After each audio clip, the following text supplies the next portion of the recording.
Ciao da Heavy Metal Eleven. Oggi abbiamo il piacere di ospitare una nostra vecchia conoscenza che col suo Gothic Death Doom Metal va persino oltre quanto già di buono fatto in passato.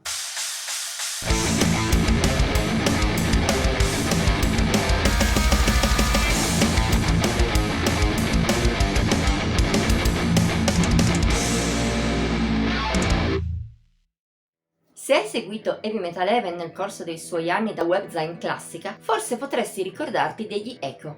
In effetti abbiamo ospitato questa band di Brescia sulle nostre pagine per ben 2 volte, prima con Head First Into Shadows, secondo album datato 2016, poi con Below the Cover of Clouds di 3 anni dopo. Un ruolino a cui oggi si aggiunge anche Witnesses. Quarto album degli Echo, uscito lo scorso 25 novembre, vede il gruppo confermarsi su ogni frangente, in primis lo stile. In questo i lombardi non sono mai stati costanti al 100%. Hanno sempre evoluto il proprio suono, ma ruotando sempre intorno al death doom metal. In questo caso, Witnesses porta avanti anche con più forza il processo iniziato da Below the Cover of Clouds. La musica è divenuta ancor meno dilatata, più concentrata e diretta, per quanto non manchino passaggi più espansi e influssi che rendono il tutto più atmosferico. Da questo punto di vista spicca la concentrazione molto minore di influssi post-metal. Ancora presenti, sono però meno incisivi rispetto ad altri componenti della musica di Witnesses. Tuttavia, gli Echo non rinnegano del tutto il passato. Compensano questa loro svolta con una grande iniezione di melodia, spesso di origine gothic, un'influenza poco presente nel predecessore, ma che lo era molto in Head First Into Shadows. Il risultato è diverso da entrambi, più tipico rispetto ai canoni del Death Goth Doom Metal, non risulta per questo meno valido. Al contrario, l'ispirazione e la solidità dei bresciani rimangono quelle ascoltate in passato. La cura per il songwriting è la stessa, con ogni dettaglio al suo posto e una grande attenzione per ogni lato del suono, che sia l'atmosfera, la melodia o la potenza.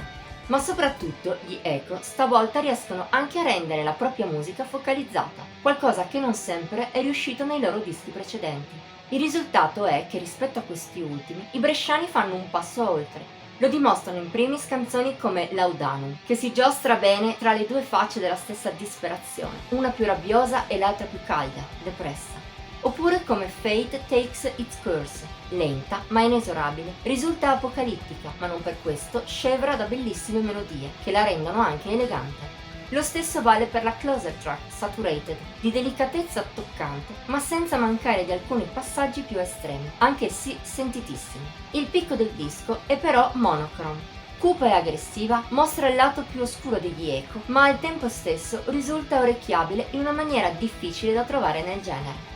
Se questo è il meglio che Witnesses abbia da offrire, il resto non è molto da meno. La scaletta oscilla dall'eccezionale all'ottimo, mentre la sola Wanderer scende sotto quel livello, pur risultando valida e mai noiosa.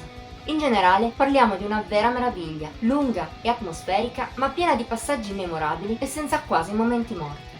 Non sappiamo se sia il punto più alto della discografia degli Echo, ma solo perché ci manca l'esordio The Void of Illusions. In compenso è di certo migliore dei pur eccellenti 2 predecessori. Quindi poco da dire, se ami i generi suonati dai bresciani non puoi perderti uno degli album migliori su queste sonorità uscite lo scorso anno. Voto finale di Heavy Metal Eleven 92 su 100. La nostra settimana termina qui. Conoscevi già gli Echo? Dicelo nei commenti, oltre a mettere like e a condividere. Ti invitiamo inoltre a iscriverti al nostro canale e ad attivare la campanella degli avvisi per non perderti nemmeno uno dei video che pubblichiamo ogni settimana. Infine, seguici su Facebook, Instagram e Pinterest. Trovi il link qui sotto. Ci vediamo la prossima volta!